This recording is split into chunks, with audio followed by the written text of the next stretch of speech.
What's going on, everybody? G11 here with a different type of format this time. I wanted to switch it up and try to do something that might capture your attention a little bit better. So we got a little bit of gameplay footage going on back here to keep you entertained. But why are we here today? So you guys saw the thumbnail. The Johnny Depp defamation case has come to its close, right? As of this Friday, the 27th, both sides have made their closing arguments, and I wanted to just talk a little bit about what has transpired over the duration of this case, right? So, unless you guys have been sleeping under a rock, this really came up back in 2019 when Johnny first made a public statement about suing her for defamation, and this goes back to 2018, so the year prior. So they had been divorced already. But 2018, Heard had published an op-ed, and I believe it had a picture of her face bruised up, claiming she was a victim of domestic abuse. Now, she did not directly name Johnny in it, but it was pretty obvious who she was referring to at the time. Now, if you guys can remember, think back to 2018. This is when that Me Too situation was kicking off. Everybody was coming out of the woodworks with their story about how they were assaulted or abused or what have you, right? So, you know, everyone was quick to believe this story, and repercussions were handed out pretty swiftly. And for Johnny, he pretty much lost his Pirates of the Caribbean gig, right? Disney dropped him immediately. I mean, and that's how it is in most fields, right? You know, the moment your name is associated with any kind of abuse or like assault, people tend to distance themselves from you, right? So he lost his Pirates of the Caribbean gig, and you know, or in this case, he's suing for about $50 million. Is what he would have projected to have made, you know, would he have continued working, right? So here we go. So the trial's been going on for a couple weeks. Amber has done testimony. Johnny has done testimony. And honestly, in the court of public opinion, it seems more likely that Johnny has won on that side. Now, we don't know, you know, for the actual court case, you know, what the jurors are going to side on, because there was a lot of controversial facts. Personally, I feel like there were more facts in favor of Johnny. There were more people testifying in favor of Johnny, which shines a better light on him. You know, there were some interesting highlights. You know, you had the the defecating on his bed by Miss Heard. Actually, one of the biggest things was the decapitated finger, right? You know, apparently she had thrown a glass vodka bottle at his finger, at his hand, and it cut literally the fingertip of his finger off.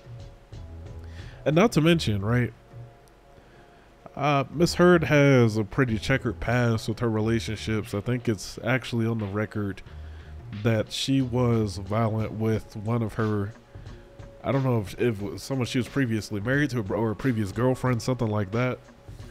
But you can Google it. Like, this is a this is a confirmed thing, right?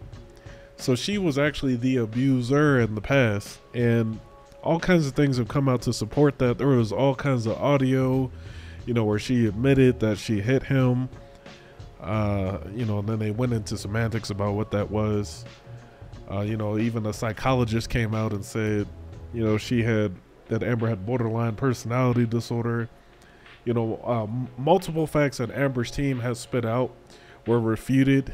You know, by Johnny's lawyer, Miss Camille. She was on point. She was on point. You know, finally, Kate Moss comes out. That was Johnny's former girlfriend.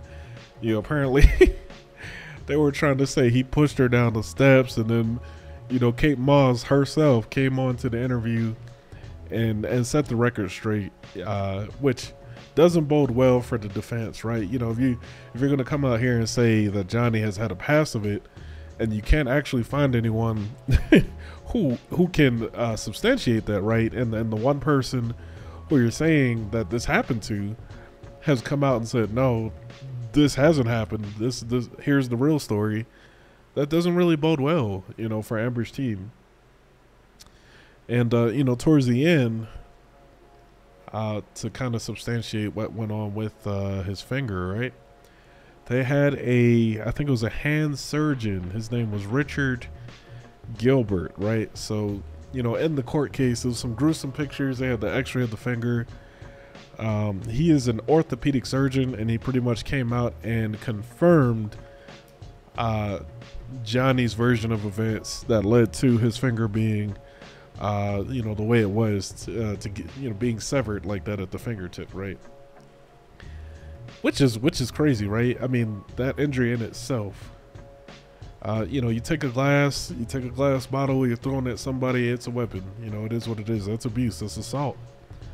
So, I think, again, in the public court, I think Johnny has won, Amber has lost. The only folks that are defending Amber at this point, social media, if you can go on Twitter and find it pretty easily, but people that are just blatantly, I guess, just they don't want to accept the facts of the case. Really, what it boils down to is they're mad that it's actually a man who was the victim in this case, right? Which is pretty interesting. It's pretty funny. But right now, closing arguments have happened. Jurors will be deliberating. They went on break for the weekend because it's Memorial Day weekend. But we will see what happens when they come back. I believe they're going to start deliberating again on Tuesday, and we'll see how long it takes and what the verdict will be. Personally, I'm leaning more in favor of Johnny winning. And this is just my personal opinion. I take that stand on it because, one, now I'm not saying he's completely innocent. Obviously, he had a lot of alcohol and he was a drug addict, confirmed. But in this case, I believe Miss Heard actually was the aggressor with most of the stuff that's going on. Just looking at the facts of the case, like there's no solid evidence that was presented that showed Johnny had ever actually hit her or abused her in any kind of way. He talks in a very unique way or whatever, right? But just the facts of the case support his version of events more than hers. You guys can take it how you see fit. I know some people are going to be upset that I'm taking the side on this, the side of the man. But, equality, right? It's not always the women that get abused. Men actually catch abuse as well.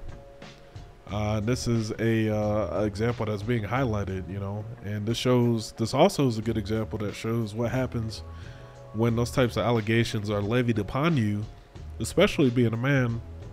Like, what kind of happens to you, right? Your career just kind of gets dunked on. And again, he lost out on a lot of money, a lot of opportunities. A lot of people distanced themselves from him with just the allegations of it all. You know what I mean? So anyways, guys, that is pretty much all I have on this. I want to know what you guys think about it. Let me know down in the comments below. Hit the like and subscribe button for the YouTube algorithm. And until the next time, this is G11 out.